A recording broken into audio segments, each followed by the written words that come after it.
1991 ലണ്ടനിൽ ജനിച്ച Carlo കമ്പ്യൂട്ടറുകളും video ഗെയിമുകളും ഫുട്ബോളുകളും ഇഷ്ടപ്പെട്ടിരുന്ന ഒരു സാധാരണ ഇറ്റാലിയൻ കൗമാരക്കാരനായിരുന്നു.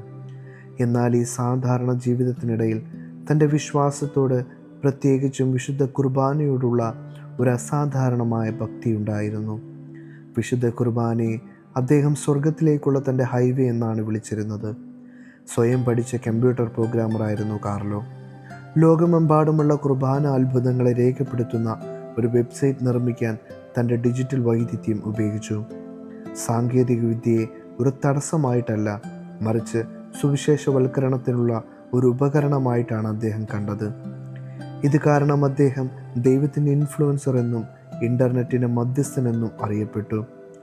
2006 കാർലോയ്ക്ക് ലുക്കീമിയ എന്ന രോഗം സ്ഥിരീകരിച്ചു. തൻ്റെ വേദനയെ അദ്ദേഹം സഭയ്ക്കും മാർപ്പാപ്പയ്ക്കും വേണ്ടി സമർപ്പിച്ചു. 15 വയസ്സിൽ അദ്ദേഹം മരണമടഞ്ഞു.